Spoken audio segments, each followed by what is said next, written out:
a plus de boulot en Australie. Là c'est 2 semaines de kiff, on est parti en road trip et là on est dans les vagues. Que du bonheur, que du kiff, y'a personne autour. I got hoes that I'm keeping in the dark. I got my niggas cross the street living large. Thinking back to the fact that they dead, thought my raps wasn't facts, so they sat with the bars. I got 2 phones, one need a charge. Yeah, they twins, I could tell they ass apart. I got big packs coming on the way. I got big stacks coming out. Comme vous l'avez compris, l'usine de bidon c'est terminé. On a rendu notre dernier logement à Fremantle. Et il me reste 2 semaines avant la fin de ma première année en Australie. Restez bien jusqu'à la fin, je vous ferai un gros débrief de cette année. Pour ceux qui débarquent sur la chaîne ou ceux qui rêvent de partir en Australie, ça pourrait clairement vous servir. Pour clôturer ce PVT comme il se doit, on est parti en road trip avec 2 potes français rencontrés ici. D'abord la ministre du fun, j'ai nommé Amandine, et l'électricien, aussi connu sous le nom de Johan. Bon, la team était déjà solide à 3, mais j'ai oublié de vous présenter celui sans qui rien de tout ça n'aurait été possible. Et il s'appelle Pascal. Bon, en vrai c'est notre van qu'on a loué chez Travelers Autobarn et qui va devenir notre maison pendant 2 semaines. Alors on va découvrir notre van avec le magnifique frigo, un évier qu'on va sûrement jamais utiliser, des plaques qui se demandent aussi à être utilisées, tout ça on peut le déplier, genre on fout genre 3 planches, hop ça fait un nouveau lit pour Amandine. Là, on peut foutre une table là, directement, ou alors on peut la foutre juste ici et ça nous fait tout un lit. On a même un petit CarPlay, on a tout ce qu'il faut là-bas. Et on a le crew qui demande juste à avoir plus de bière. Maintenant que tout le monde est présenté, petit point itinéraire. On a fait une grande boucle dans le sud du Western Australia. Perth, Espérance, Albany, Danemark et bien d'autres villes que vous allez voir dans la suite de ce vlog. Des parcs nationaux, des falaises, des plages irréelles, du surf, des randos et surtout une chose qu'on a vite apprise, vivre au rythme du soleil, de la météo et des imprévus. Enfin bref, pour l'instant on vient juste de récupérer Pascal et on part vers notre premier spot, Wave Rock.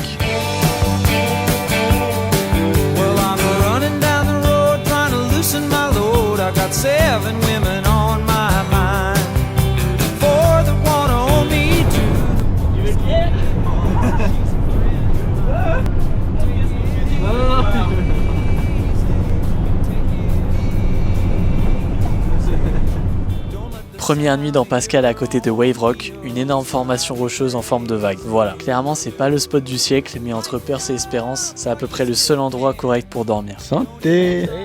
On dort au camping, mais très honnêtement, on aurait pu s'en passer. Et vous allez voir que pour la suite du road trip, on ne paiera plus jamais un seul camping.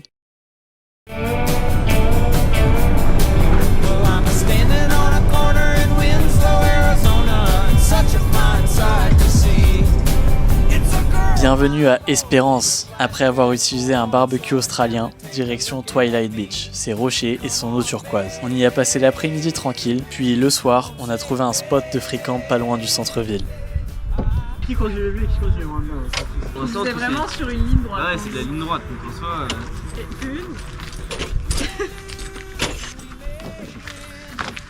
Clap de fin.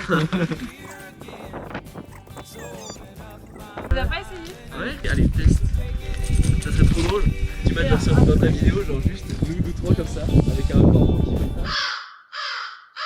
Pendant qu'on installe et qu'on prend l'apéro, petite explication qui pourrait vous être utile. En Australie, quand tu as un van aménagé, tu as 2 options. Soit les campings qui sont souvent chers et blindés, soit le free camp, mais à certaines conditions, du genre avoir un sanitaire. Nous, on n'en a pas dans le van. Donc pour la suite du road trip, on va surtout chercher des spots discrets, un peu planqués, et se lever très tôt le matin pour éviter les rangers et les amendes. Le lendemain, réveil à 6h. Petit déjeuner au Pink Lake, qui n'est d'ailleurs plus du tout rose.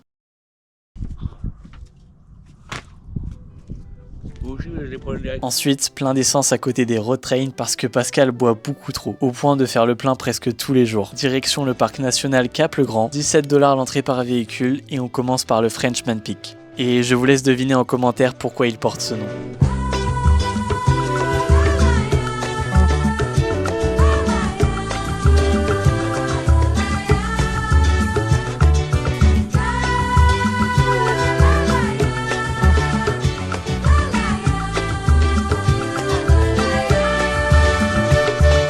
Il y a un peu de mouche.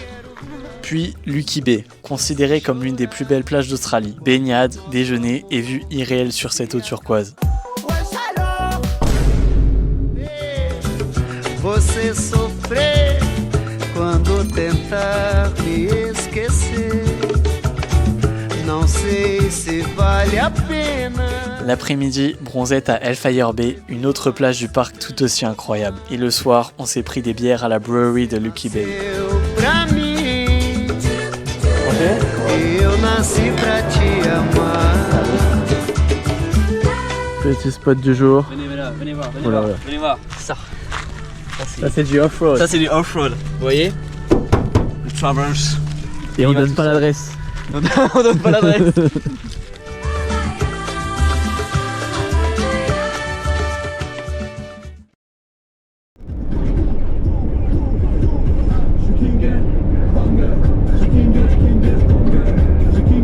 On quitte Espérance pour une plage complètement paumée sur la côte. Quelques kilomètres d'off-road, mais rassurez-vous, Pascal survit car la piste était bien sèche. Oh, les si clairs encore. Oh non, encore de l'eau claire.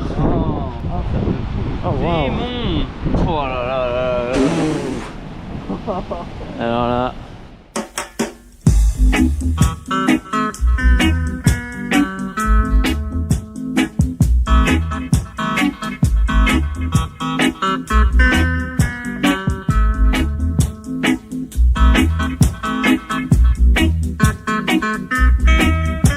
Toujours accompagné de nos wraps pour déjeuner, on s'est rendu à Hopetoun pour y passer la nuit. Le lendemain, c'est randonnée dans le Fitzgerald River National Park pour l'ascension du East Moon Barren qui nous a pris la matinée.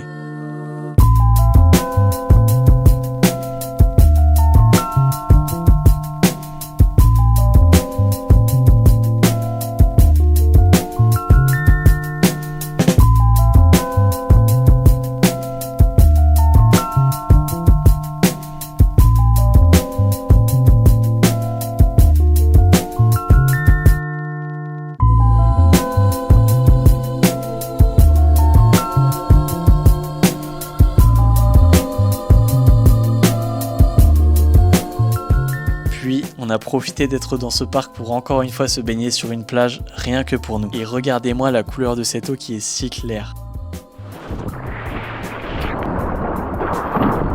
Oh putain. Salomon, il y a personne sur la plage.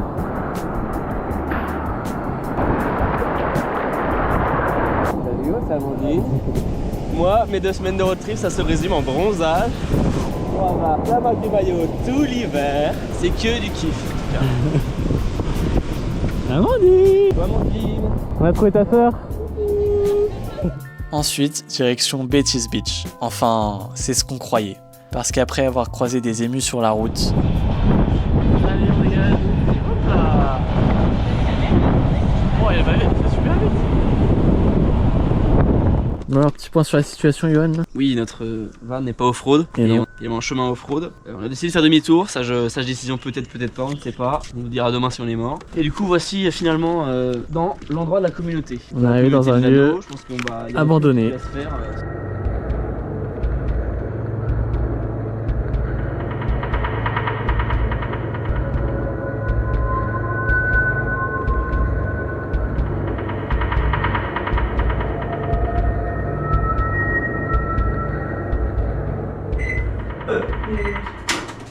Oh, j'ai peur d'ouvrir dedans, il va y avoir genre la mort. Vas-y. Enfin ouais, il y a de la lumière. Bah tiens, le réinstant. Oh le réinstant, c'est là-dessus. Mais c'est l'entrée des enfers ici en fait, c'est sûr. Franchement, ça va. Est-ce qu'on ouvrirait pas ce frigo? Mais il est branché aussi. Il y a rien. Il y a rien. Il y a juste une Énorme couille. grosse couille là-bas.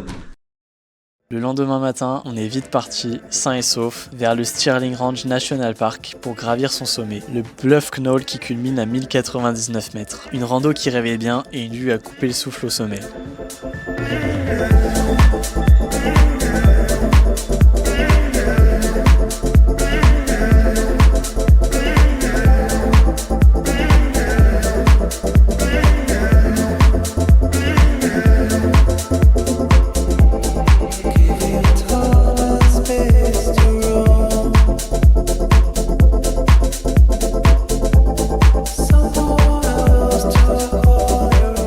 On est dans le van, il y a des kangourous qui apparaissent comme ça.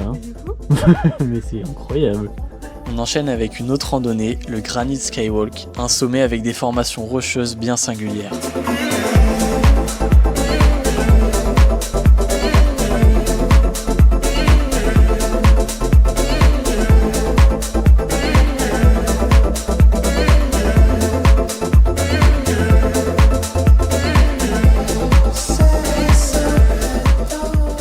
journée dans l'unique restaurant qu'on fera du road trip. Bon les gars, il est actuellement 7h du matin, on s'est levé à 5h30 pour échapper aux rangers parce qu'on était en free camp. Et là, petit déj face à la mer. Après ce beau petit déjeuner sur la plage d'Albany, direction The Gap. Cette formation rocheuse où les vagues se fracassent contre les rochers.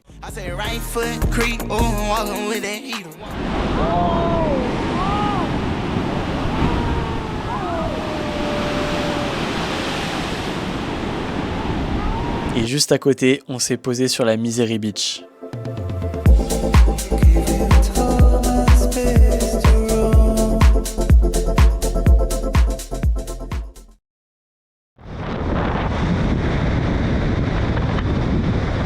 À côté d'Albany, il y a le petit village de Danemark. Pas grand chose à faire, mais les plages autour sont incroyables, même avec un vent de malade ce jour-là.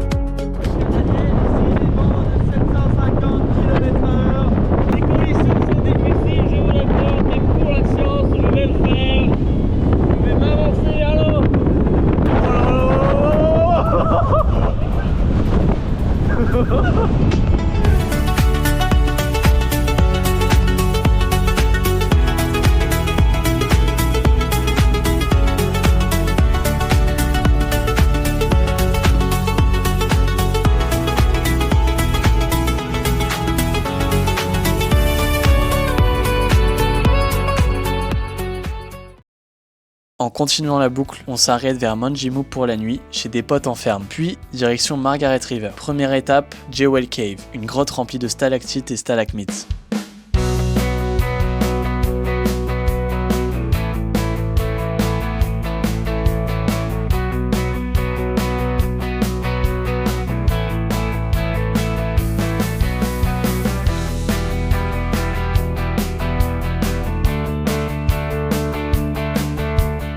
Dans l'après-midi, on a vu des raies en liberté sur la Hamlin Bay.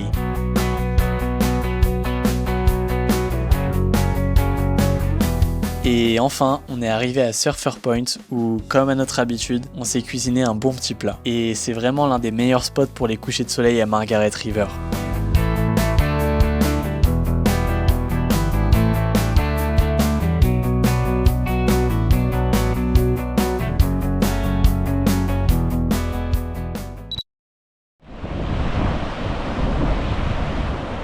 Qui dit Margaret River dit surf. Et ce matin, on a surfé à Red Gate Beach. Les vagues étaient cool, on a bien rigolé, on s'est pris des belles gamelles aussi. Puis, l'après-midi, on a fait d'autres plages, toutes plus belles les unes que les autres.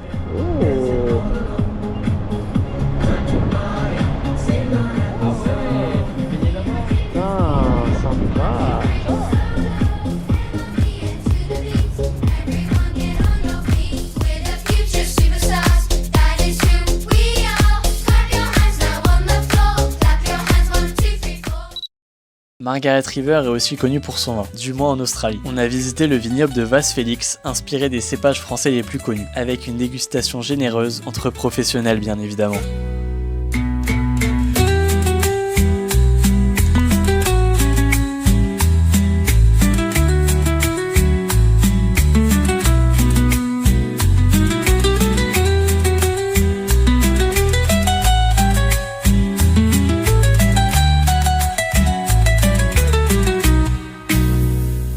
En beauté Margaret River, on a fait pas mal de plages comme Natural Spa ou Canal Rock, mais la meilleure selon moi reste l'Aquarium. Et malheureusement c'est la seule que j'ai pas filmée, donc ça vous donne une raison de plus d'aller faire ce road trip.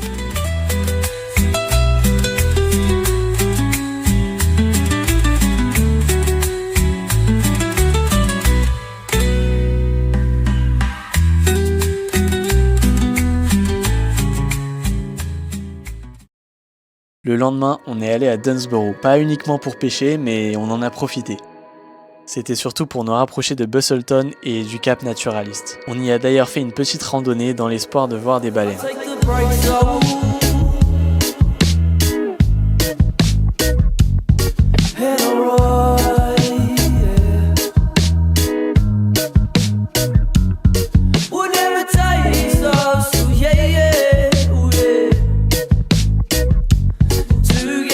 Il y avait surtout beaucoup trop de mouches. Regardez comment elles encerclent ma tête, c'était horrible. Une fois arrivé à Busselton, on a fait la seule attraction de la ville. Et c'est pas rien, c'est la plus longue jetée du Western Australia d'Australie. Et ouais, rien que ça.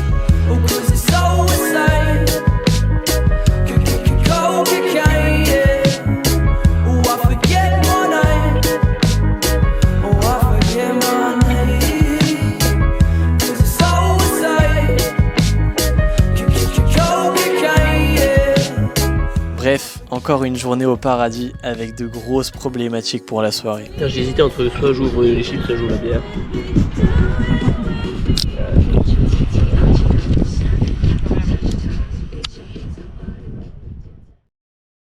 On remonte vers Bunbury et on en profite pour voir des dauphins au centre de découverte.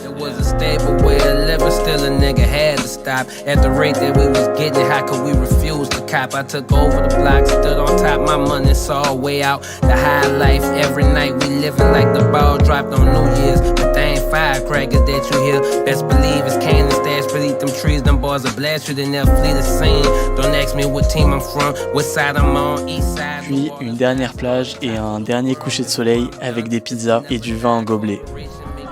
Sur la caméra, j'ai super bon jeu.